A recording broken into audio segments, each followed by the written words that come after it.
My dog, Kaya. Hi, Kaya. We're on TV?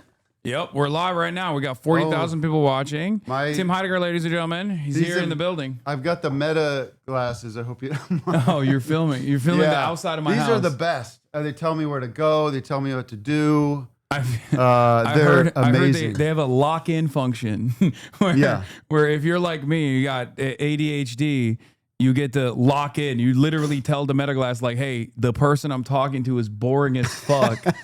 Like, can you help me focus on him? Or it just starts playing Seinfeld episodes or something. Well, that too. Well, just what quickly, do you have right there? I came all the way from Glendale, and these are Jarmuuk.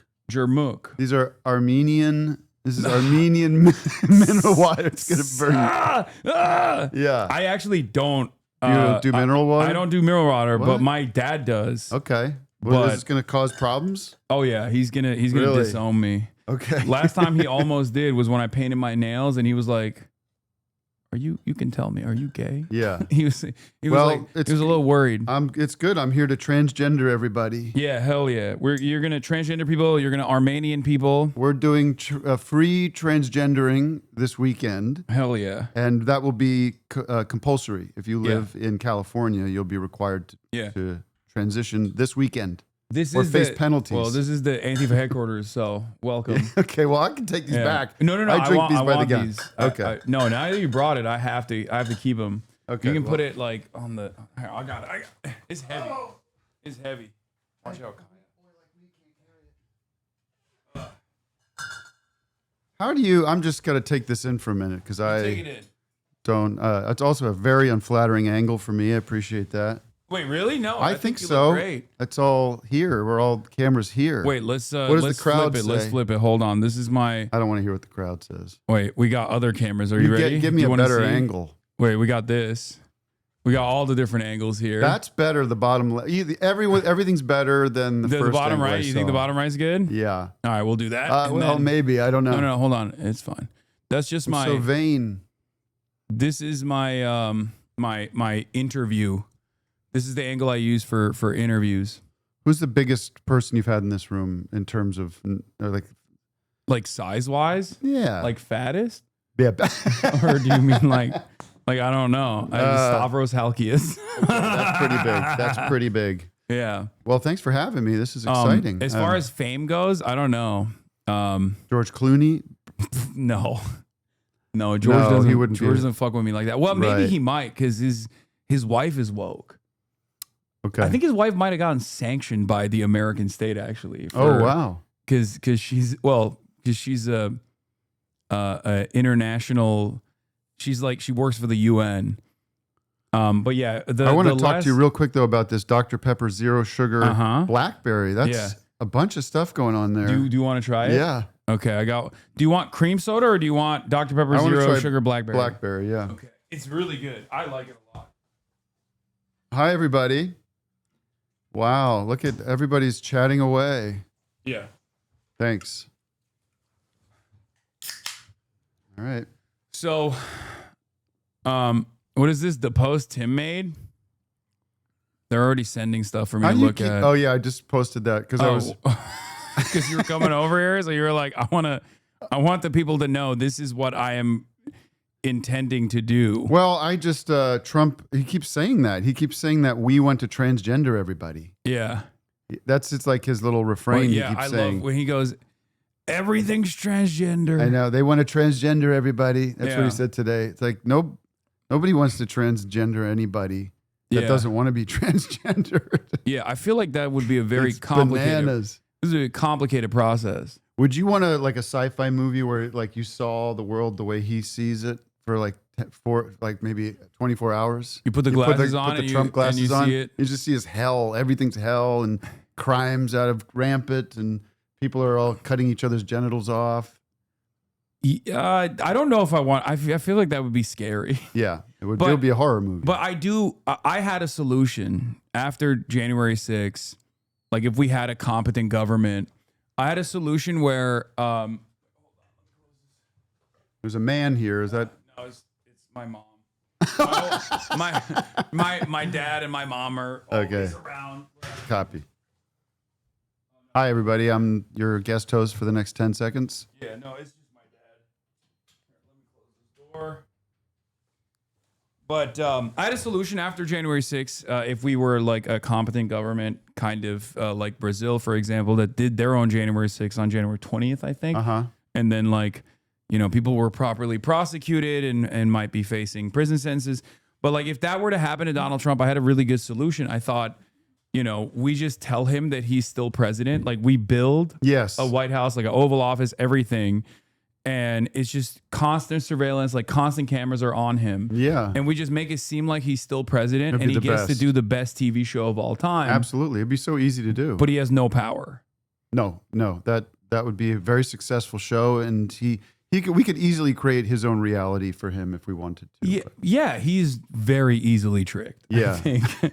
So there's an advantage there.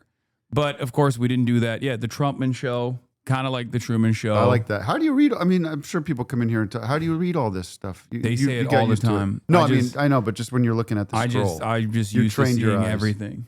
Did you see that demo of those glasses the other day? Wait, I want to pull it up. Does anyone, chatters, send me the link of the meta demos. Because there's this thing where he's walking around on stairs. I feel like if I had that on, I would be. Look at me. You got me up there. I got you up here. Look at this. I think I should be. I should be running for mayor. Don't you think I should be? You look hot. Like you got. You know what? It's the light is hitting. Yeah. Well, they had. I was at this premiere of Him. It's the new movie about the balding pills. Hims. But I don't know. The lights were so bright. I've been on these premiere things before. Yeah, but you have like a cool look to you because of it, where you're like, oh, I'm into this. Because now I'm starting to look older. I look like I've got like wrinkles and things. I feel me too. It just happens. Yeah, it is what it is. I'm okay with it, but it gives me gravitas. Yeah. And, no, you look Todd like Glass. You know who Todd Glass is? He's a very funny comedian. Yeah. And I had him on the show, and he was like, I was like, I got to go to this premiere. I don't know what to wear.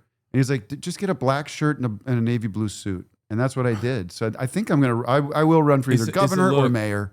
It's a good look. Or president. I like it. Oh, here's the meta demo. Someone said, "Oh, that was the one that just failed." There's one where he's like walking up the stairs, and I just feel like I would fall down the stairs immediately if things were like in front of me. Yeah. You know what I mean? No, my like I said, my favorite is the lock-in mode. I saw that one. I was like, this is perfect. Like this is definitely use the help. Hey Meta, start live AI. No one really starting wants live this, AI. Right? I think there's a lot of people that are really stupid. I hate to say it. I like it comes. I'm not like an elitist by any means. I say I'm a dumb guy all the time. Yeah.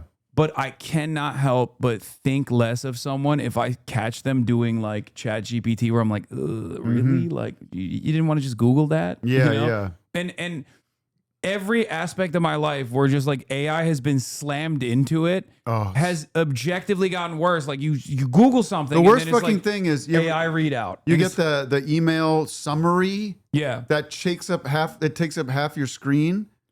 And it's like, you know, Joe and Steve are suggesting we meet tomorrow and then you're like, I just want to read the email that was sent to me. I don't need this breakdown of it. It's not helpful. It's also an email. It's not like that long. No. Like, the format was already a brief text summary to begin with. And now we're doing a TLDR on an email. They're desperate to try to find ways to use it, and it's not happening. I cannot for the life of me understand why you would be so cucked to a piece of tech where you're like, I'm going to let it do the thinking for me. Yeah. That doesn't make any sense. I feel like it's anti-human.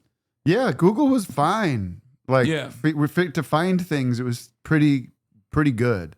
Yeah, it was pretty amazing. But now, finish watching this because this craps out on this guy. I love the setup you have here. Stop. Listen, I don't need the commentary from the computer either. Oh, always. You're always. That's cool. Sycophantic. So sycophantic. I hate that. So condescending and patronizing. Yeah, it's what makes people insane though. That's why they like start. They get like what I don't know what it's called, but they like start hallucinating and they think they're like the second coming of Jesus Christ. I don't know. It's just like AI psychosis. That's what it's called. Someone in the chat said. Yeah, of course it creates AI psychosis. If you're like alienated, if you're isolated and you have this like sycophantic chatbot constantly being like, all of your dumbest opinions are actually brilliant. Yeah. You're going to lean into that, you know? There's also this lag that reminds me of when like cell phones first were coming out, and when you're trying to talk to somebody, there's that feeling of like, no, you go ahead. What were you saying? No, it's like, that's what every conversation I've had with these stupid things are. But anyways, this is the AI stuff, Scott. We just turn it off. How can I help? Hey, can you help me make a Korean-inspired steak sauce for my steak sandwich here? You can make a Korean-inspired steak sauce using soy sauce, sesame oil. What do I do first? It's so uncomfortable. What do I do got mad. I know, she shuts down. Bitch, I was explaining it to you. There's steps to this. Okay, calm down. You've already combined the base ingredients. So now grate a pear to add to the sauce. What do I do first? You've already combined the base ingredients. So now grate the pear and gently combine it with the base sauce. All right, I think the Wi-Fi might be messed up. Sorry, back to you, Mark. It's all good. Yeah, it's all good. I love seeing antisocial dudes like Mark Zuckerberg try to do these events themselves instead of like handing it off to some guy you squeezed $100,000 to who is way more capable of doing Jimmy it. Fallon to do it. Yeah, for sure. You can get Jimmy Kimmel to do it. Seems like he's got some. Did you see the time on his hands? Did you see? Well, we could talk. I'm sure you want to talk about that. Yeah, of course. The Jimmy Fallon did like a Google one of these. He did like a Google event. Oh, he did. It's really fucked up. Look, you're a famous Hollywood guy, big time. So I don't want to talk big shit about any of these other guys because you probably golf with them. No, I talk. I'm an open book. At the Illuminati seminar that you attend with them. I'm an amiable guy, but I'm also an honest person, and I talk shit on shit I don't like. Well, I was going to say Jimmy Fallon is a chatbot.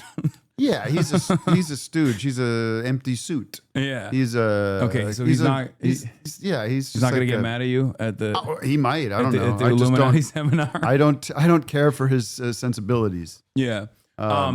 Jimmy Kimmel, on the other hand, let's talk about that. Obviously, I am the fedayeen for Jimmy Kimmel. I'm like, I don't care what he's done in the past. I don't care if his like style of comedy is for me or anything like that. Sure. From this day on, going forward, I'm a defender of Jimmy Kimmel, and because it's irrelevant to what took place. Absolutely, it's ridiculous. Well, I can say I do know him a little bit. I've run into. He's always been very nice and whatever. It doesn't really matter what my experience, but from everybody that knows him says the same thing. Like he's a genuinely good dude. And I'll start on the negative side first. I do understand that this form of, because of people like you and all this different media, the late night talk show model is a dinosaur. It is. Yeah. And sorry, Jimmy. Yeah, and it is going to. For years I've been thinking this and watching it and being like, how is this going to wind down, and what's going to look like? Because it's for me, it's a big part of my childhood. It's a big part of American culture, I think, is the late night talk show.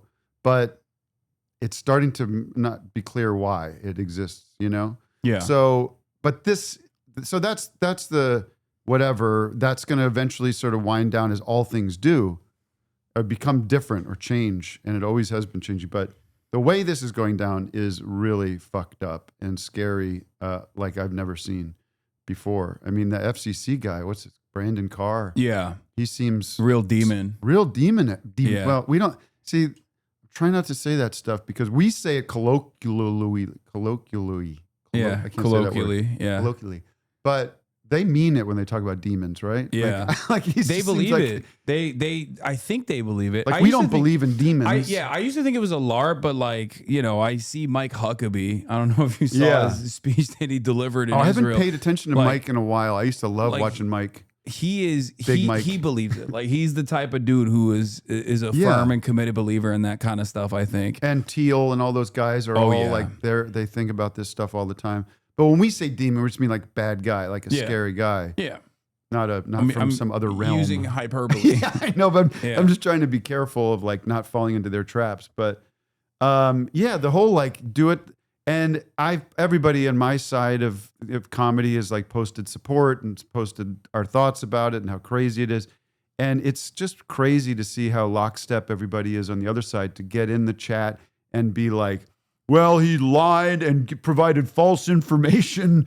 And suddenly, and that fucking Dave Portnoy, all these people are like, well, I'm for free speech, but there are consequences and blah, blah, blah, fucking choking on the fucking Trump's cum as who can choke on it hardest. Yeah. And it's sick.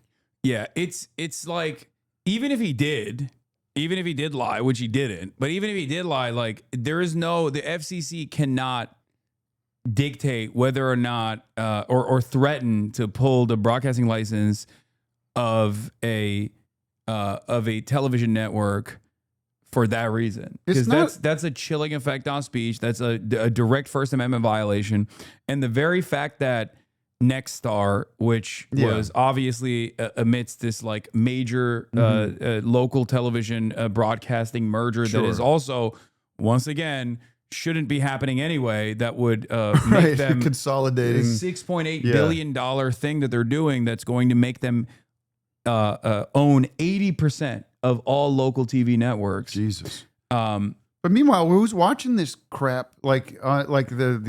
It's just like in doctors' offices, as far as I can tell. I mean, geez, I don't understand. It's not a news show. He's not obligated to. What are we talking about? He's lying. What is the lie? Yeah. I mean, I think what he was doing was commenting on, in the immediate aftermath of the shooting, there was plenty of people rushing in there to say, he's got this. They didn't know who it was at first. So even before they knew who it was, it was like, it was this trans person, right? I mean, there's all kinds of shit that I saw right away. All you need to show is like Nancy Mace before she finds out that the shooter is from good stock, like a Mormon family, versus after, where she went from like, we have to kill all transgenders to like, we should pray for his soul. And even with what we know, and I still think, I don't know where you're at with this. I think we still don't know most of the story with this dude. Yeah. It feels very weird, and I'm very resonant to very cautious to listen to whatever the Justice Department has to say about it, or what the state of Utah. You don't trust the most trustworthy man, Cash Money Patel? No. He's just like, he could be telling me the most normal thing, and I'd be like, that's not. Like when he came up on stage, I was like, did you kill this guy? Like you seem suspicious. I know. I'll be Cash Patel. You ask me if McDonald's sells French fries. Mr. Patel, does McDonald's sell French fries? What do you mean? I mean, like I said, I've told you this. They do. And if you don't think they do, then go fucking look and find out for yourself. I don't know. Maybe that's not a good impression. But no, you have to be like 40% more suspicious. Eyes bugged. Yeah. It's like always like this. Yeah. It was also too direct of an answer. That's the other thing. Right. It'd be like, what's McDonald's? What's McDonald's? But I don't know. I think what I was saying is like, and then when you actually look at what he said, it's sort of like, well, in a way, this kid, if it is there he is. The narrative is like, well, he does come from a MAGA family, right? Yeah. He was raised. He was. It's his people and the gun culture and everything. The governor, Spencer Cox, was like, he's one of ours. Yeah, he was like, I really was praying for the last 72 hours that he was Mexican. He didn't say that, but I don't know. But sorry. I mean, where are we at? He didn't literally say that, okay? I'm exaggerating. Right. Please don't throw me in Antifa prison. But where are we at? Because you have all these people that are, the people under Trump that are trying to make it this, they're nitpicking about whether it was a lie and the FCC and all that. But then Trump's own words where he's like, we got him, folks, and we're coming after more. And it's Yeah. like, if you look at his words, they're the words of a psycho, like a psychotic person that's so clear. And that's what's so frustrating about the time we're in right now. Because there's that clip, as it kind of goes around every once in a while, of Bo Burnham. Have you seen that clip? And it's from like 10 years ago or something. Many Bo Burnham clips. Which one? Well, it's him going, Donald Trump? It was back in the first election. He just keeps saying it. Oh, yeah. Like, him? Donald Trump. I keep having to process that this is the guy that we're listening to. Look at what he said. Adam Friedland said, oh, man. At Jimmy Fallon, it's just you and me now, brother. Yeah. Adam's funny, and he's. I did his show. It hasn't come out yet because you did? Well, yeah, Nice. but he stacks them. Yeah, he does. He did an interview with Jimmy Carter that's going to come out in a couple. For a second, I thought you were being serious. Yeah, he's he famously, it took them like a year and a half to finally release my episode, and by that point it was like not even relevant half the shit that we were talking about. Right? Yeah. He's terrible. Hate that guy. Well, hate that guy. I think he's getting a little too much attention right now. I think that's I don't like it. I don't like it. It should be on me. It's between the two of you, right? That's the last two standing. He's the millennial Jon Stewart, and I'm the Joe Rogan of the left. Meanwhile, I'm over here, maybe better than both of you combined. 100%. Doing office hours live every Thursday, and I don't get in these New York Times profiles. Yeah, you're not getting remotely enough death threats right now. Let's bring those up. How are you?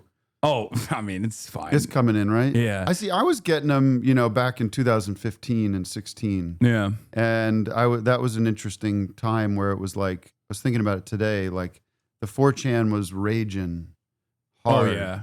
And I didn't know anything about it. Well, and now suddenly, it's Twitter. Now it's like... Oh, okay. See, I'm off Twitter now. Oh, yeah. It basically went from like, deeper, darker corners of the internet. Yeah. Where at least there was a little bit of shame in like the other sides of the internet where people, congregated. Right. To just like shamelessly doing that in real time, in broad daylight.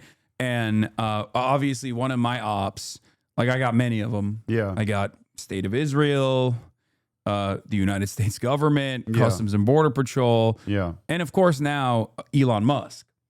Right. And he's been really, really coming after me. And I wanted to show you this. Nonstop. Him personally, because he's on this. Yeah. Oh, wow. This is cool. Let me show you. Well, they're bringing him in front of Congress, right, along with all the other tech giants to talk about this, right? Yeah, definitely. Yeah. It's just weird. They were talking about like where extremism is fomented. I know.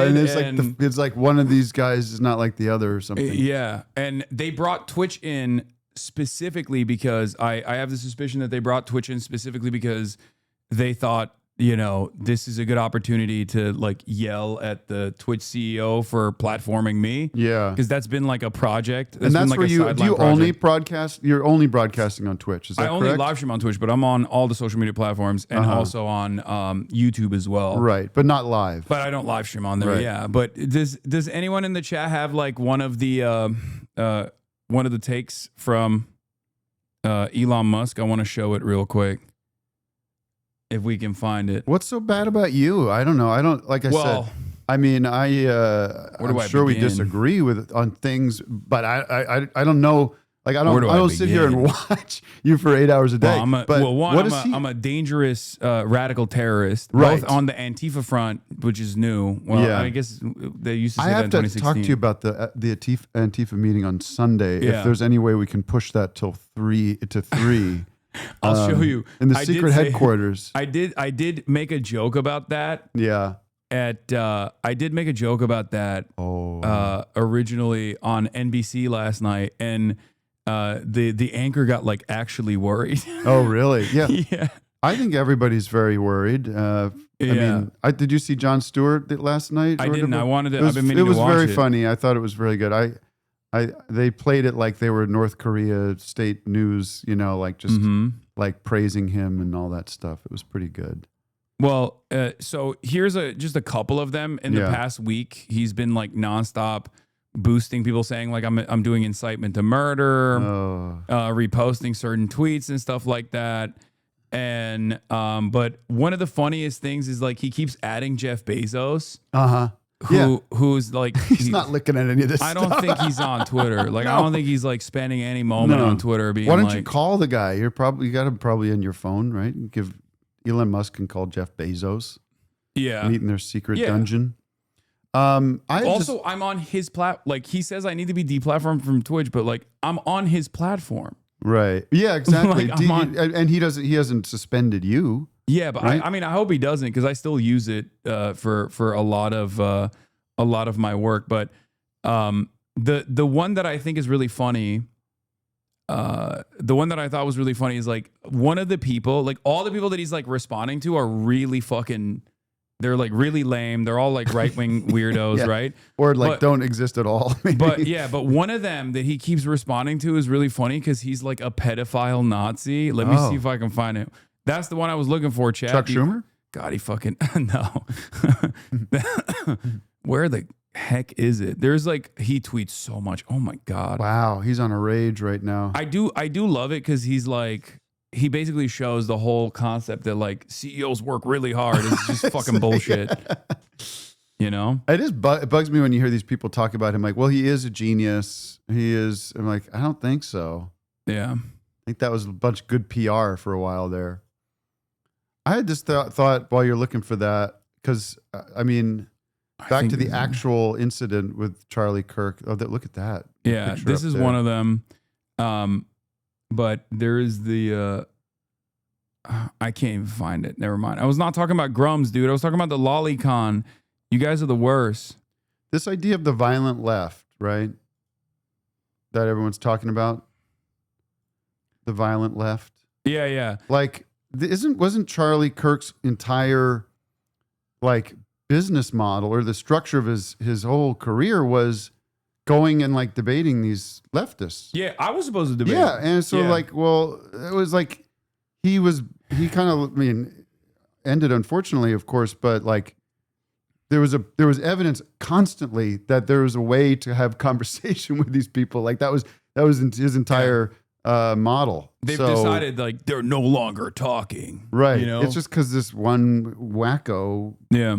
But I don't know. It's I'm sorry. No, I mean it's all good. This is like I've been dealing with this quite a bit already. I specifically have been. I was specifically dealing with this already for the past 2 years since October 7 with like ADL and a lot of like advocacy groups, which is crazy because like, it hasn't really worked on their end as well, but they haven't really stopped. Like they've just been pushing it no matter what.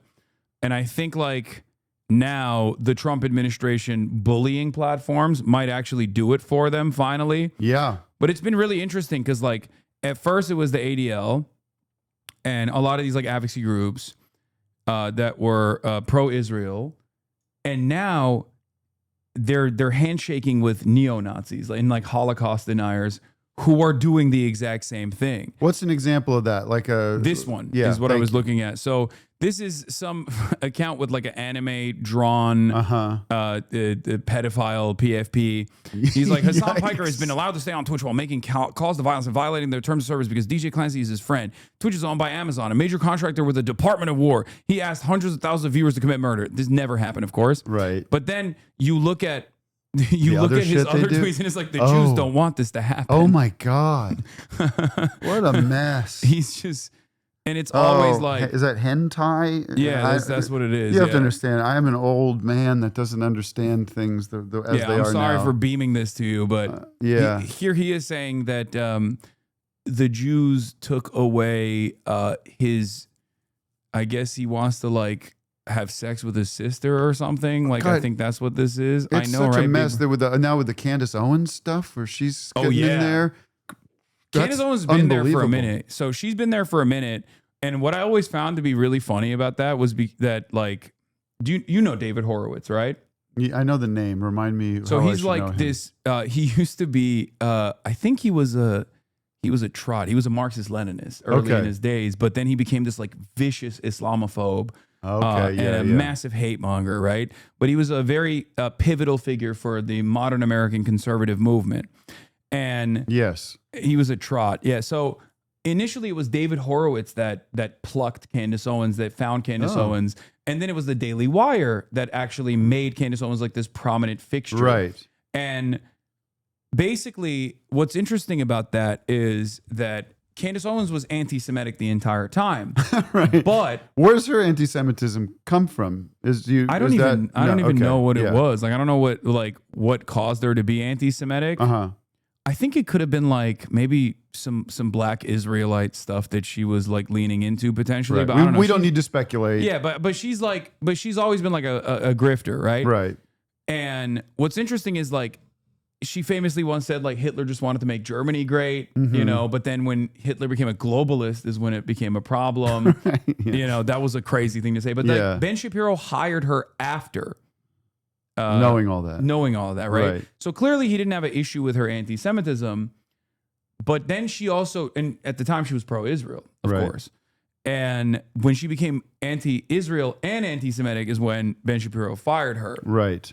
So she's been on this like vengeance quest ever since then, and she's just like really tuned up the anti-Semitism. The conspiracy stuff is so fun when she's like, putting the numbers together. Did you see that clip where she's like, she's trying to? I don't really understand what she's talking about, but all these numbers that she found for this one secret military base, and she's doing like numerology stuff. That's my favorite type of and it's French, and the thing with the wife where she's calling the wife a man. Oh yeah. Which is glorious. Just like, she's just French. Like, that's not, I know. That's just, she's French, you know? That's it. But basically, she's been going crazy over like, Israel did this. Yeah. And talking about the discontent that like some of the Zionist donors had in Turning Point USA, which I think there's truth to that reporting, like because it's clear that Charlie Kirk was frustrated by people being arrogant and fucking annoying to him, even though he's like, and he was critical. I guess wasn't he critical of the Iran bombing? And he was a little not really. No. Like this is really funny for me at least because like. This is something that's close and personal for me because this was what I was going to debate him on. Yeah. Because it's a massive wedge right now between institutional Republicans and the base, especially the younger part of the base. Yeah. Because they don't like Israel. And some of them obviously don't like Israel for the wrong reasons. For anti-Semitic reasons. Right. But also there's isolationist types. Exactly. They don't want they don't want America coming into foreign policy. Yeah. Yeah. So I was going to debate him on this because he's like super pro-Israel. Right. But now you can't. Now I can't. But also now everyone is basically ascribing their own version of events to the situation. Right. And it's like I'm not. I don't like Israel. I hate Israel. Right. Okay. It's not a secret. Secret's out. Right. Okay. And you don't hate you don't hate the average guy growing up there. Of course, you hate the way that you hate the government policies. I hate Zionism. I think Zionism is a fascist ideology. We can debate on that if you disagree. I don't know. I'm not in the position to debate that. But for me, I'm probably with you, but I would not want to get into a debate with you because I don't have the knowledge. Well, I'll just say it like Sam Cedar and I are very much aligned on this. I love Sam, and I have a long-running joke of not getting along with Sam, but that's a bit. Yeah, no, I know. you guys are buddies. But what I was saying is like, as someone who is a firm and committed like op of Israel, right? I've been so conflicted this past week because on the one hand, it's like I want to clear up misinformation, right? And there's obviously like anti-Semitism associated with it as well. But on the other hand, I'm watching these Republicans like literally also arrive at this conclusion that like Israel is bad. Right. So it's been very conflicting. Yeah. I'm just watching them fight and I'm like, but aren't we in aren't we on this like forever quest of common ground on anything? And is that a place of common ground? I don't know. But my frustration with it is if you arrive at the correct solution, but the way you arrived at it is just like hallucinations. Right. Then I don't know if it's like super productive. Right. And I worry about that. And I do think that a lot of like the ADL has like coming after someone like myself who has like actively combated anti-Semitism for years and years and never really stopped doing that. Right. has created an environment where like the most forward-facing voices that are seemingly critical of Israel are the likes of, Nick Fuentes or Candace Owens, right? Or numerous other people. I mean, I know it's showbiz, but I thought Hannah Einbinder. She's dope.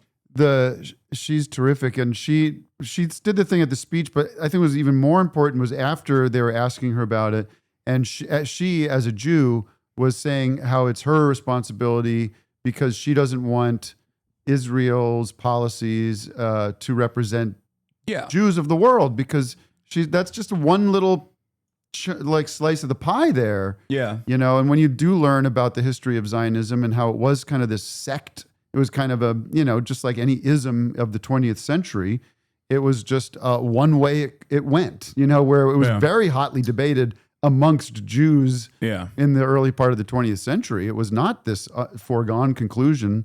So that's fascinating history. Yeah, as is the case with most things that people debate on, which is why it's like the notion of like the monolithic nature of like the international jury and the way that like Nazis presented is so funny, because it's like, I think Israel wishes that was the case. Yeah, like if that was the case, then they wouldn't fail so spectacularly, and especially right now, where you have like an entire generation of American Jews that are like, I don't care about this at all. This is terrible. Yeah. And they're freaking out. That's why they want to like ban TikTok and stuff. Well, it's funny, like the vision they have of this kind of global Jewish controlling everything thing is so comical. But then the thing in London the other day, where we had that big state dinner with everybody in the tuxedos and the gold plates, and it's all the tech titans. Like that's actually real. That's happening. Yeah. And it's like flaunted, and it's like right in front of everybody. Yeah. And all those people around that table are deciding what's going to happen in the world in the next 10 years. Exactly. That's what's so frustrating about it, is like I keep explaining to people like, yes, there is a group of people, that control the planet, whether it be the media, whether it be the government, tech. They're not like doing this at the behest of Judaism or one singular group of people. Yeah, they're just capitalists. Yes, and they're not doing it in like cigar-filled rooms. They're doing it in broad daylight. They're doing it in front of you. It's called the Davos Summit. You know what I mean? Like, but these guys have to. That's the thing that is like so frustrating, is like they always want to like have a grand narrative, a grand conspiracy that somehow loops back to like one singular group of people that are doing this evil because they're like purely evil or something. And it's like, no, they just want to make money. Yeah, like, for sure. They want to hold on to hold on to it as long as they can and make sure that they're close. I think one thing never gets talked about is how hard it is to think about people outside of your own immediate circle and immediate time frame. So all those people are just like us in a way, but they have much more power, and they want to try to keep it and make sure that nothing happens to them and nothing happens to the people that they actually know. Yeah. And it's very hard to think beyond that and think about other people and their well-being. And it's rare when you have actual people, Bernie or whoever, who's like actually trying to make things better for other people. Yeah. I was going to ask you a question, if you don't mind, if like, just because I'm curious, like you're going to do this debate with him. Have you debated him before? Charlie, yes, I did. I debated. So what is it like before and after the debate? Like, is it civil? Is it like an acknowledgement of we are two people? I mean, he was very cordial. Yeah. But I've never fully understood like why people, like I'm not an asshole. I'm not going to be like, fuck you. Like you came up to me at the DNC when I was there, and like he tried to like shake my hand. Mostly tried to dab me up. I didn't dab him up, but like I gave him a little handshake. Right. But I'm not gonna, I'm not gonna like hang out with the guy afterwards, right? Sure. Because sometimes that gets the idea. I remember a congressman I met. Okay, I don't say who. Maybe I could. Who knows? I know I go to a couple like fundraise or whatever. And he's like, the thing people don't get is like, we're walking around Congress, Ted Cruz. He's like, hey, that was pretty good. You really got me on TV last night. Like, it treats it like a sport. It's like, right, yeah. We're like, but he's like, dude, you're like ruining people's lives. You're a bad person. Yeah. Wait, I had a very similar experience when I went for one of the White House press dinners, like the weekend. Right, the I was there, correspondence the dinner. correspondence dinner, like weekend events. Like I hate Washington, D.C. I love the people of D.C., but like I feel like it's such a evil. There's so much evil there, when I just feel it in the air almost. But when I went there, I remember this was Trump 1. Like we're at one of these events, right? And all these people, all the stars are here. Sure. I think it was Breitbart that famously said, even though he's a fucking scumbag himself, he's like Hollywood for ugly people. Yeah. I got a Breitbart story for you when you're done with this. Oh wow, okay. Well, short, so it is Hollywood for ugly people, and I saw it with my own 2 eyes because like all these people that duke it out on TV, duke it out on camera, were all doing grab ass and drinking, and the room stopped when I think it was like Sean Spicer at the time that walked in, and everyone was like, "Oh, Sean Spicer is here," and I was just like, that's an evil guy. I know. What do you mean? It's funny to see them in real life, though. I remember Vic and I were at the debate, the debate last couple summers ago in Wisconsin, and all the news people were setting up out front. We were just there doing a show, and we were just like parked right in front of where this is going on, and we saw Sean Spicer, and it is kind of like you are seeing like a celebrity or something because you just been seeing them on TV. But he was standing on like an apple box to get, and we run over them. We're just goofing on him, like just treating him like a clown. But really quick, when what's the thing? You're saying Breitbart. Breitbart. Story. What was it called when everybody was protesting Wall Street? Occupy Wall Street. There you go. Occupy was going on in L.A. And I was down there and saw Breitbart himself. Oh wow, Andrew Breitbart. And it was like a block away, and I would, Andrew. He turned around, I go fuck yourself. That felt good. Yeah. No, sometimes you got to do that. Yeah, sometimes you can be mad at people, but sometimes you got to let it rip. Yeah, I mean, you could get heated and get hot. Cocaine after that. Yeah, probably. Yeah, he didn't. He was gone a couple of weeks later. I don't know if that sent him off, but he was gone. Yeah, damn. I could have pushed. There goes the violent left. Yeah. Okay. Yeah, you pushed him over the edge. Nah, I think he was just, wasn't it? Didn't he die like literally doing too much coke or something? I don't know the details. I don't know the details either. He would have wanted us to make up his death. Yeah, it's a lot. A lot of it's for show, and I appreciate you. Like, first of all, talking about that. Yeah, you don't want to just go Andrew Breitbart clogged the toilet with kidney stones. Okay, I don't know about that. M HUD.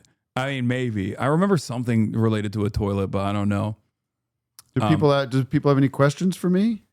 Yeah, you guys got any questions? I mean, that's kind of the way to ruin a show, you know? No, it's fine. It's fine. Can you guess where I'm going tonight? This is pretty big news for me and my crowd, my family. What? It's well, you got the Hokas on, so you're ready to walk. Okay.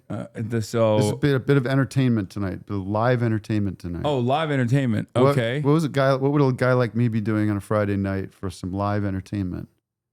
It's comedy show? No, I don't find comedy entertaining. Okay. It's my job. Okay. Hollywood. Guess? Hollywood Bowl. Someone says strip club. I don't think this is a strip club. What is it? A concert. It is a concert. Okay. It's someone said 9 Inch Nails. 9 Inch Nails is correct. Wow. You're going to a 9 Inch Nails concert. I'm so excited. I'm not really a fan, but I appreciate the artistry of those guys, and I want to just feel the experience. That's cool. I want to get dark. My favorite 9 Inch Nails song is not even a 9 Inch Nails song, or the version of it I like is I think it's Hurt, Johnny Cash version. Yeah. That's really good. Yeah. I think it's one of those instances where like the song took on a new, like the song basically became Johnny Cash's very own. Yes, he owns Normie that song. alert. Okay, everybody calm down. I'm not like a big music guy, okay? You know I don't listen to music. But isn't it cool that doesn't your audience think it's cool that I'm going to see 9 Inch Nails? They think you're dope for that. Wait, Trent Reznor's 9 Inch Nails? I think I'm wearing the wrong kind of jeans for the occasion. Yeah, I can fit you up if you want. I need your help. I need to get fit and big and swole. I'll get you fitted up. You're in great shape. Oh, really? I feel a little I feel better than I used to feel, but you got some biceps on you. Is that right? Like, yeah. Okay. Yeah, you look good. From almost 50 years old, I feel like I look pretty good for 50. Yeah. It's the Hollywood. I take a lot of pills and adrenochrome. I never did the Ozempic.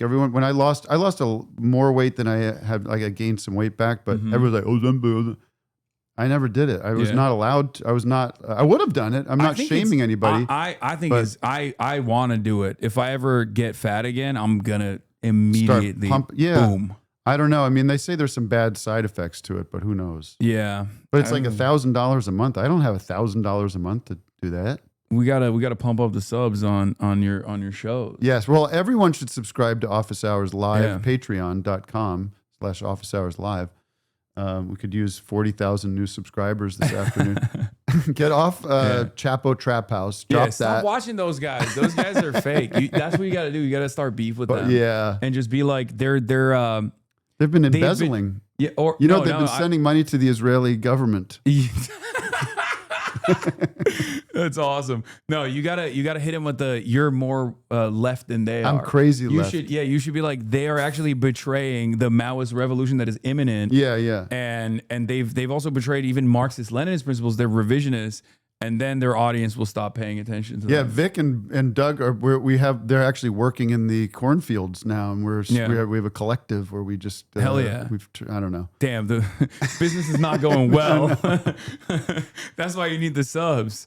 No, it's everywhere. We love everybody. Yeah, I was on the live show of Office Hours 4 years ago. Is that an actual guy? Is that Hasan Piker over there? Is that Hasan Piker? Oh my God, it is. And Vic knew who you were. Yeah. Vic called you out and asked you to translate. What did you? There was somebody it was a Turkish guy. Vic got scammed by a Turkish guy. Yeah. And he was like translating for you. Do you have it? It was a Turkish hacker, I think, right? It's Hasan. You're Hasan Piker? Can you get on the microphone? Do you speak Turkish? I guess. Whoa, somebody knows you. Holy shit. Yeah, I was big. Oh wow! I was so much fatter back then. It was crazy. But also the hair and everything. Yeah. It was. I was hurt. I'm gonna be honest. This was like. It was not a good time. This was not a good time. We're talking. This is January 1st, 2022. So, this was. I was a thick boy. I was going through a lot. Yeah. Well, this is also the special where Tim Robinson came out and did, which became kind of like a nice little viral thing where it's like, go back to your old shit. Yeah. And that's all anyone says to me now. Cash grab. And it's, they're doing it in jest. It's like, I like the old shit back in the playground. Yeah. But, he's a big deal, Tim. Yeah, I know. Listen, I don't know who anybody is. Okay? No one fainted when we walked out. He looked at me like I was about to attack him. Yeah, it was a little scary, man. I'm sorry. Well, thanks for coming down and helping us out here. Yeah, it's from the end of 2021, right? Yeah, it's from, this is the it's Christmas 2021. Yeah, Christmas 2021. Are you allowed to, you're an anti-Christmas guy, right? Where War on Christmas is starting? Yeah, me and Uncle Sam, we hate Christmas. I think at our Antifa meeting on Sunday, let's talk about how we're disrupting Christmas this year. Don't forget. Put it on the of agenda. course. Wait, one of the things I wanted to actually talk to you about that I find really funny and so pathetic actually is not my career, I hope. No, of course not. No, it's the ways in which in the aftermath of the Charlie Kirk shooting, what the conservatives have like paid attention to, what they've decided to basically push the buttons on in order to get like random people fired. And one of the things they've done is they're now attacking Starbucks because like the first thing that they think of, I guess, when they think of like when you say what's your name and there's like Charlie Kirk. Yeah. And so some people are not writing that. Yeah, which by the way, I don't even believe that happened. Right. For the record. But if I worked at Starbucks, I don't want to speak for anybody that works at Starbucks, I would just write the name. Who gives a shit? Yeah, I just want to get through my shift. But basically, they were like, we got the corporation to bow down to our demands. And I was thinking like, like, this is it. Like, this is what the conservative movement is all about. Because, like, they've won everything. Yeah. Right? Yeah. They humiliated the Democrats. They won. Yeah. Right? They control everything. And beyond that, Donald Trump is, like, eroding what remains of, I guess, like, constitutional norms and protections, right? Yeah. And the only thing they have right now is the only thing they want, rather, is just, like, for people to say, you're cool. Actually, I love that your ideas are racist. Yeah. I'm racist, and that's never going to happen. Yeah. It's never going to happen. It's so stupid. And they're like celebrating this stuff. An update from Starbucks. Yeah, they're like, yeah, look it's like, at how this. do you get, I just see up there, I see Rudy Giuliani. It's like, if you're a young man, how do you get jazzed about seeing Rudy Giuliani? Like, that's the media you're going to be consuming when they start calling everybody. Yeah. You know? That's what they want. They're like, yeah, Jimmy, put Rudy Giuliani in place of Jimmy Kimmel. Yeah. I mean, it's nice. I guess I saw like Tim Dillon and some of these guys were coming out and saying this is kind of fucked up. Yeah. Those guys didn't know. I mean, did they not know what they were getting into last year when they were just like, what the hell? Like, where did they just drop down from Mars? Look, I talk to these guys all the time as well, and I don't understand it. Like, they definitely are feeling it now. I mean, Andrew Schultz pulled the parachute cord like a couple months prior to this. Yes. And everyone was dunking on him. And it's just, but this kind of goes along with what we were talking about here, which is like, for so many people, they just wanted to say like slurs. Yeah. Without having like, I don't know, someone with a septum piercing be like, don't do that. Yeah, yeah. And for them, it's like, this was it. Like, that's what they thought they were getting. Yeah. I mean, all that shit was just read the room, like evolve to a place where people aren't going to feel shitty from what you're saying. And you can still do it. Yeah. It was never a point. I don't know. Tell me a point where people got like things were canceled because of what they said. It just, I mean, sure, someone will have an example, but yeah, they're using now the one they're using is, I think, Rosie O'Donnell.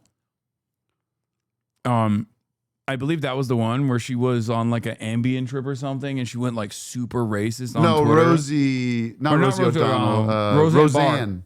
Roseanne sure, Barr. yeah. Yeah. There you go. There's the one time. Yeah, but that happened under Trump. Like, they're like, yeah, remember Roseanne Barr? And it's like, first of all, that like she clearly was experiencing mental distress. Right. And secondly, not Rosie O'Donnell, I apologize to Rosie O'Donnell, who doesn't even live here. Who should not be a citizen, by the way. Yeah, she's not. I think her citizen should be revoked. you imagine? You and Trump both. I know, but like, I just, again, back to that Bo Burnham thing, like, what are we fucking doing?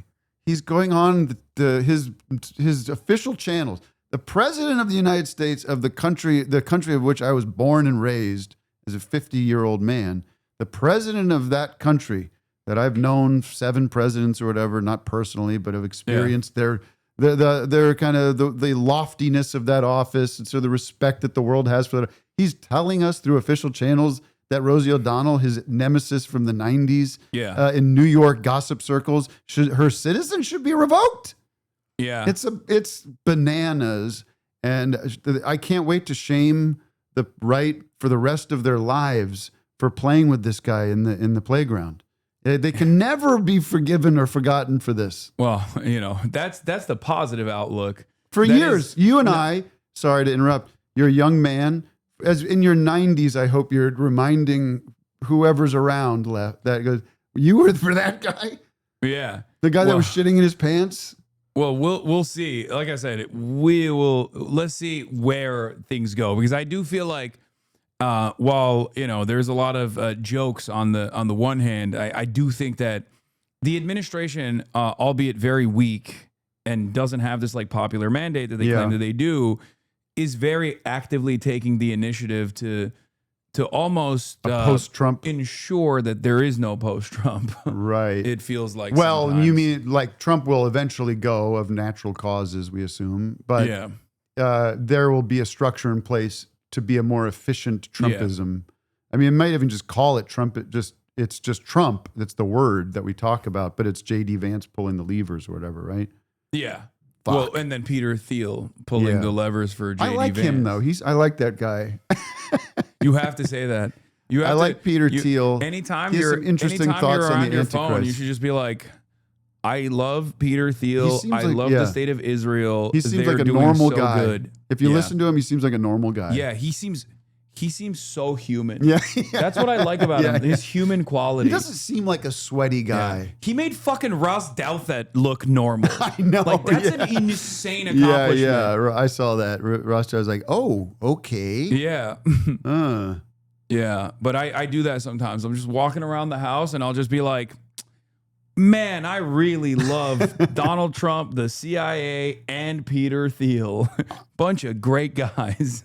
You just got to do that. It's weird. I remember like years ago when we first started talking about privacy. I think it was like, with Snowden, and there was this idea, like the post-Iraq war idea. I think it was kind of a new thing that we were all like processing. Like, and I remember, I think Howard Stern said this. He was like, I don't really care if you can see what I'm doing because I'm not doing anything interesting.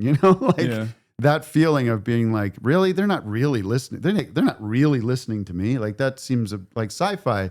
Nope. And even if they are, what are they going to do? They're benign, and that feels very naive right now. Oh yeah, no. It turns out that is one of the craziest parts about this is that like that's part of the reason why I think like Alex Jones is like a psyop, like this sophisticated. What are you talking about? Because for every like one true thing he says, he has like 100 insane things. Yeah. So then you associate the true thing that he's saying with the insanity. Right. Because he was right about like government mass surveillance. Sure. And then he would be like, Obama smells like sulfur, which is, that's not true. Right.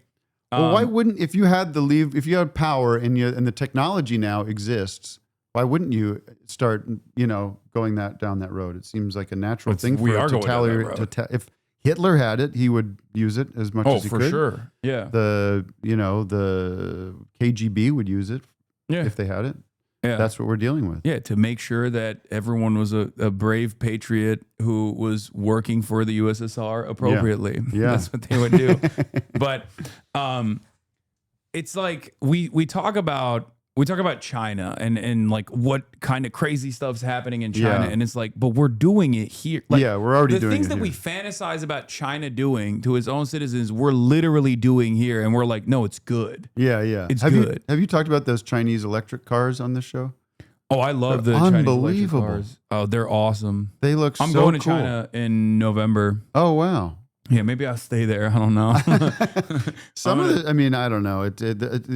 I'm very curious about like the interior of China, like the mountainous regions of China. I think that's like very unexplored. We just don't hear about it. No, people go. Yeah. Now, I think like the only part that is less explored, because like even Xinjiang is now like totally open to tourism.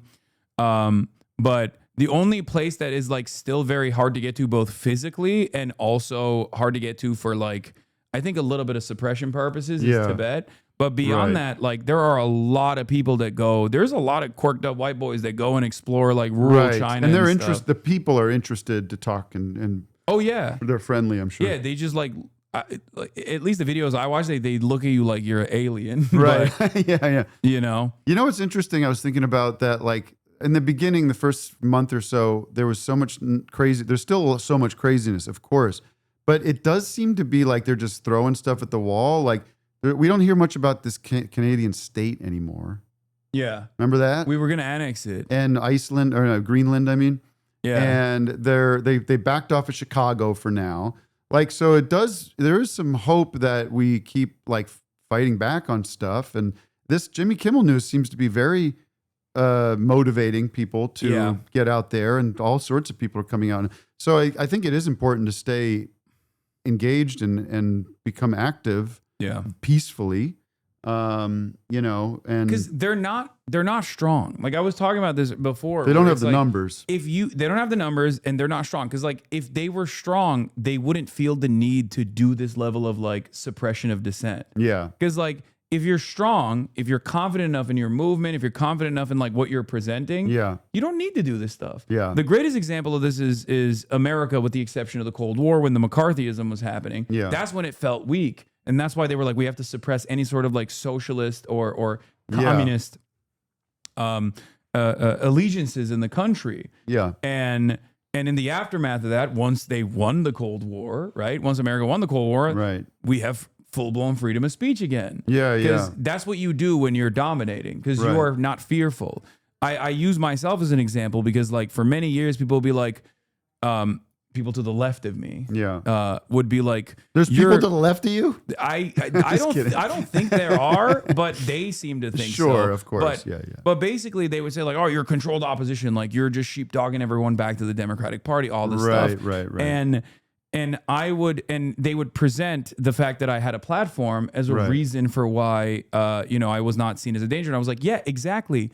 They don't see me as a danger because there is no like broad socialist movement in this country that is like presenting a danger to capital accumulation yet. Right. But the moment that it does become a danger is the moment that like they will most likely come after my platform, even if I am making money for Amazon, which is what I'm doing right now. Right. Yeah. So we're there now. It seems like it's coming to that. It's coming to that conclusion. I mean, how important is Magdani's election to you to see that there can be a petri dish or a laboratory? Oh, it's great. Like assuming he can get anything done within the, Byzantine establishment of New York City politics, or government, I should say, that might be a problem, right? Yeah. But if he doesn't if he isn't, I think that's going to be a major. The real estate developers and the moneyed interests, like Wall Street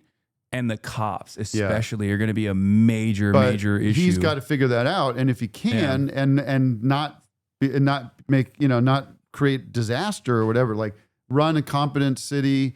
I mean, you know what drives me back to Trump and his crazy vision of the world. If you were in New York recently, right? Because I saw you on Sam's show. Like, you're there, you're walking around going like, this place is great. It's awesome. Yeah, like everything's humming. People are out, and even with everyone's in charge. Yeah, I know. Like, I mean, and I always have to say, of course, there are problems. Of course, there's inequities. There's all sorts of issues that we could talk about dealing with, but the picture of this dystopian hell zone where, like, Trump's saying it's a disaster. It's like, it's crazy town to talk about that if you go to New York and walk around. Well, the even better example, in my opinion, is what I saw in Detroit. I went to Detroit for the Palestine People's Conference, and I spoke there, and I went to Hamtramck, I went to Dearborn, and I, traversed the streets of Detroit. Yeah. And you would think, from the way that Republicans presented, right, it's on fire. It's like literally just like a hellhole. Beirut from the 1980s or something. It's just like a bombed out, hollowed out shell. Yeah.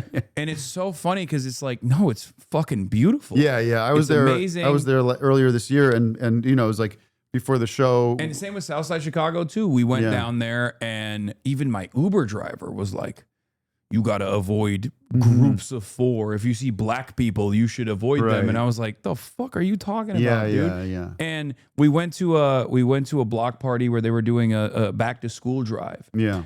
And it was amazing. But you would think there's just dudes, like the way Trump talks about it, there's dudes getting shot up. Yeah, it's Mogadishu. Every moment. It's roaming gangs of machine wielding pickup trucks. But I guess if he can, competently run New York for a year, and do something that makes people feel good about electing him, I mean, then we just go everywhere and say, there's another way. There's another way. Yeah. It's not Chuck Schumer. It's not the old guard of the Democratic government, or the Democratic Party. And you don't have to go into this dark place where these lunatics are, these fundamentalists. So you asked me initially, like, has Zoran made things a little bit easier? And the answer is absolutely yes. So we were, like, myself, the Chapo Boys, a couple other people, like, very quickly were like, oh, this is the guy. It was a crowded primary, but we were like, that's the guy. He's one of ours, right? Yeah. And I don't even think they thought that they would actually win by such numbers in the primaries. I thought that they would be like very competitive. But basically, after the Zoran victory, it has been so easy to just point to him instead of constantly having to do this back and forth where I explain the theory behind like the most basic component of democracy, which is give people something that they fucking want. Yeah. and in some cases need. Yeah. And I think it's important maybe for some advice or whatever is to like distinct, because you have even Bill Maher coming out and who's I'm not a fan of. Yeah. He's a communist, and they keep calling him a communist. Yeah. I think it's really important that people are educated to understand the differences between communism and socialism and democratic socialism. Like these are very important distinctions. Yeah. Because the word communist has such a, the history of that word and to most normal people is really an easy way to turn people off. And it's just not true, right? I mean, if you look at what he wants to do, it's just not. That's not what he's talking about. But ultimately, like, it's not even like I always say. People call me a communist. I don't care about like people calling me a communist at all, because I always say like it's an earnest final goal to arrive at, like a moneyless, classless, stateless society, like Star Trek. Right. It's a little utopian in vision. But it's like not a bad goal to try to pursue. Right. Right. Like, and yet. I mean, and also we've never had like that goal. We've never had that implemented ever anywhere. Unless we're talking about like, I guess, primitive accumulation, but but that's never been a thing, right? So, but you should almost like put them on the defensive to be like, have you not gone to college? Have you not learned about what words mean? Like the thing I used to always do is present Norway, because like Norway's a social democracy, with some socialization, some nationalization initiatives, like their entire extraction industry is nationalized, from the forestry all the way to their oil and gas industry, right? So I would always be like, okay, well, what about Norway? Now I even do it with China, actually, because China, after many, many years of getting a very bad rap, is especially with the Trump administration's like mishandling of like global trade and all this stuff, has made Americans like reconsider what they previously thought China was like. Yeah. And that whiplash that they experienced from like what it actually is like, and not like a peasant run backwater country in the way that it was presented, has caused people to go, maybe this stuff isn't so bad. Yeah. But basically what I used to do is I'd be like, okay, Norway, like you're saying everything is socialism. What about Norway? They'd be like, Norway's not socialist. And I'd be like, okay, let's implement the policies of Norway. It's not socialist. Well, I spent a little time over there recently, last year, a couple of years ago, and something really clicked with me. I think it was actually in Denmark, but it applied to Norway too, was the people there were like, well, of course, this stuff, that these minerals or the oil, whatever it is, it's ours. Yeah. And it's ours to sell and to use the money for us. Yeah. So I think it is important to find a way to talk about collectivism in a way that's like, this is our stuff. Yeah. I'm an American citizen, and that it's different than a Norwegian, because, that's a smaller sample size of people, and we have a much more diverse group of people. I know, but and economies scale. Yeah. But we have to find a way to find like me as a German American, like from Germanic descent, Irish descent, European descent, and the Venezuelan whose family moved here in the 80s or something like that. Like, we should be talking to each other like, how cool, we're both Americans. Yeah. We should share the wealth of America together, right? Yeah. And not worry about our ethnic heritage, but that we have a common goal of having a good, strong country that takes care of the people inside the boundaries of the country. That's why I'm running for mayor of Glendale. Mayor of Glendale. Okay, that's not going to happen, because you could run very mayor not of Los Armenian. Angeles. You could do it. I feel like now we've got trouble, because if you start platforming me as an official, you should do it. They're going to look into look, I got one. They're gonna start pulling up old Tim and Eric clips. It's gonna sink my race. No, very it don't quickly. matter. I got one. Look, numbers on the board. I'm at a 100% success rating. All right, currently. you put me on city council, and then we'll start from there. Yeah, so we'll see. But I mean, it's not the current administration in LA is not great. So it's not the best. Oh God, what do you think about Gavin Newsom? He's something. I mean, definite serial killer vibes. Oh yeah. I guess I like that there's somebody pushing back loudly and with humor. I think it's not like, I'm a picky humor guy, so I'm not the best judge, but it's a pretty funny idea to just tweet like Trump, I think. Yeah. I think people are going to get annoyed because like the more serious things get, the more they're going to be like, okay, we get it, Gavin. You're tweeting just like flames Trump. out too early. Fucking do something. Yeah, you know what I mean? Yeah. I don't buy him. I think he's I don't. Oh, he just wants to. Yeah, he just wants to win. Been terrible for California. Yeah, that's for sure. It's interesting because on the one hand, I know some people that have worked with him closely on like criminal justice reform, specifically like the prisoner release stuff that he did, and it was literally because our prison system is so draconian and overfilling. Right, like the population is out of control. The prison population in California.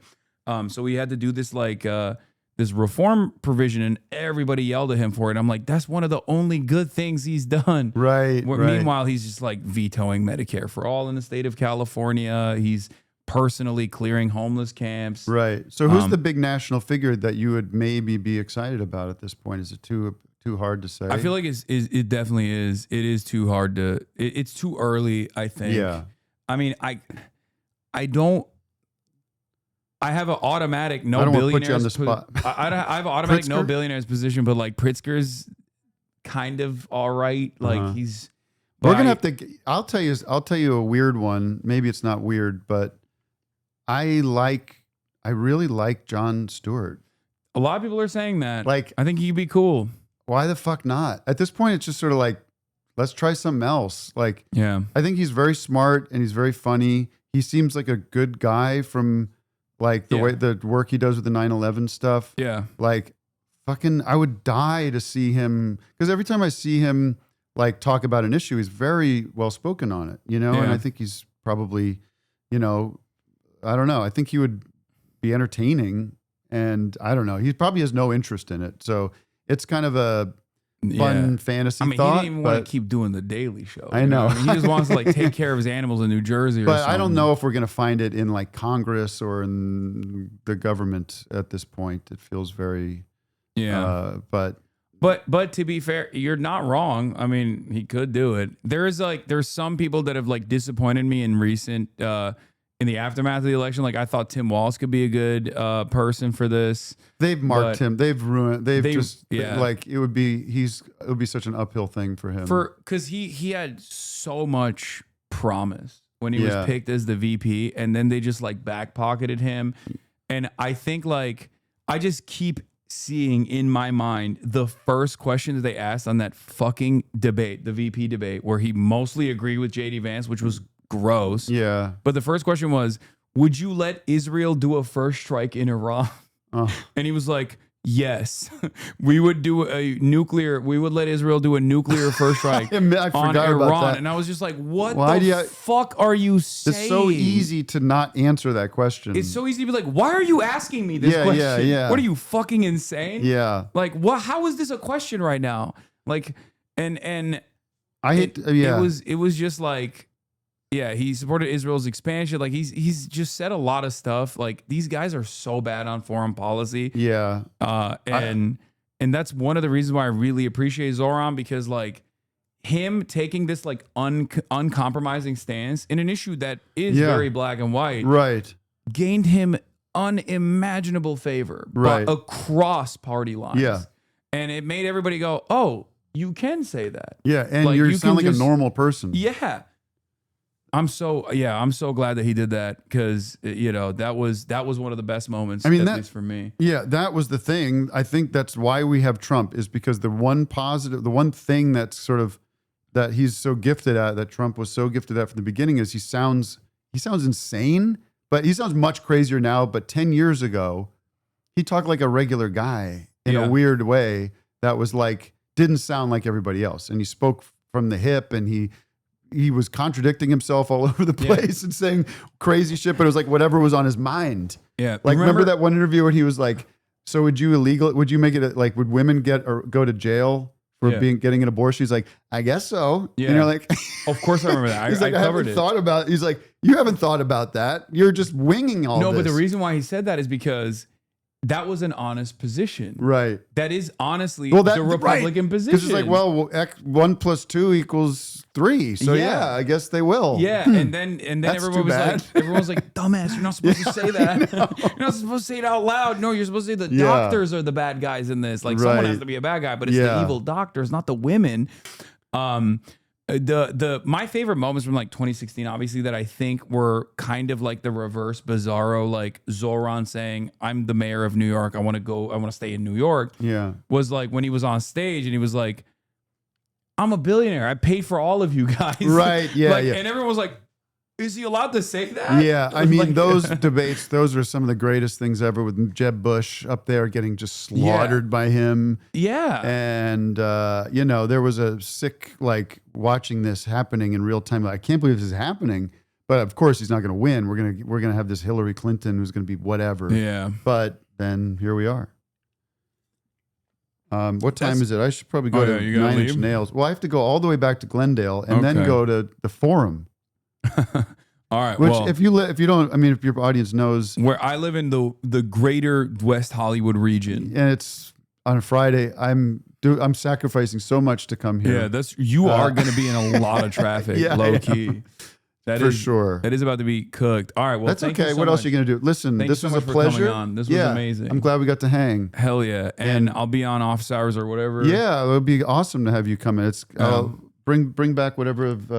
People most likely yell at you now because we collaborated. I have like a bunch of. Who's mad? Who would ashamed people who are pro-Israel but ashamed of being pro-Israel. They love being like, we're pro-Palestine, but Hasan loves terrorism. Well, you know what I find people say a lot is, I'm really disappointed. Yeah. And it's sort of like, you have every right to be disappointed in life. And you're going to be disappointed, and things will disappoint you, and you'll have bad times, and you will not like things that people do for the rest of your life. It's true. And so I accept the disappointment if that's coming, but you're a reasonable guy from what I could tell. It'll be a loud minority. Yeah. Try to greatly come at me. Yeah. Come at me. But it probably won't even happen. Who knows? No. I love you all, and I wish everybody a great weekend. And go Eagles. They're playing football on Sunday. I'm a big Eagles fan. So okay. there you go. Go Birds. Go Birds. All right. Thank you so much.